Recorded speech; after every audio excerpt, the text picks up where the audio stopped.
विश्वविजेत्या भारतीय टीमचे खेळाडू आज विधान भवनाला भेट देणार आहेत। रोहित शर्मा, शिवम दुबे, सूर्यकुमार आणि यशस्वीचा सन्मान केला जाणार आहे। 1 कोटींचं बक्षीसही यावेळी दिलं जाईल। तर विश्वविजेत्या भारतीय टीमचे खेळाडू आज विधान भवनाला भेट देणार आहेत आणि या ठिकाणी त्यांचा सन्मान केला जाणार आहे। 1 कोटींचं बक्षीस सुद्धा या खेळाडूंना दिलं जाणार आहे। रोहित शर्मा, शिवम दुबे, त्याचबरोबर सूर्यकुमार आणि यशस्वी यादव यांचा सन्मान विधान भवनामध्ये केला जाणार आहे।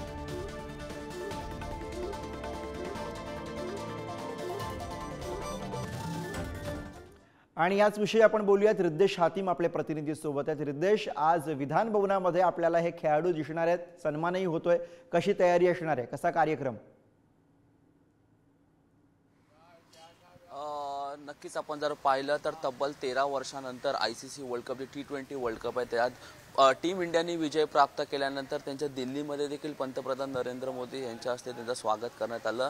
त्यांचा जो अभिनंदन त्यांना देण्यात आलं। त्याचबरोबर ते मुंबईमध्ये दाखल झाल्यानंतर देखील जे क्रिकेट प्रेमी आहे, जे मुंबईकर आहेत, त्यांच्याकडून त्यांचं जंगी स्वागत देखील झालं। आणि त्यानंतर काल विधिमंडळ अधिवेशनाच्या दरम्यान शिंदेच्या शिवसेनेचे जे आमदार आहेत प्रताप सरनाईक यांनी राहुल नार्वेकर यांच्याकडे मागणी केली की जे मुंबईचे 4 प्लेयर आहेत, मग ते रोहित शर्मा असेल, सूर्यकुमार यादव असेल, यशस्वी जयस्वाल असेल, शिवम दुबे असेल, या 40 खेळाडूला विधान भवनात बोलून त्यांना ते सत्काराने सन्मान दिला पाहिजे। आणि या मागणीला राहुल नार्वेकर यांनी जी मागणी आहे ती पूर्ण पण केली। आणि त्यानंतर आज ते रोहित शर्मा असेल व ते इतर 3 प्लेयर असतील त्या ते अधिवेशनामध्ये आज ते दाखल होणार आहे आणि त्यांचा सत्कार हे सर्व आमदारांकडून हे केलं जाणार आहे। मात्र ही किती वाजता येणार अद्याप जी वेळ आहे ती समजलेली नाही। मात्र आज ते येण्याची शक्यता आहे ती वर्तवली केली गेली आहे। त्याचबरोबर त्यांना आमदार सरकारकडून 1 कोटींचं बक्षीस ते देखील देण्यात येणार आहे। मात्र आज बरोबर, त्यामुळे विश्वविजेत्या खेळाडूंचा आज या ठिकाणी विधान भवनामध्ये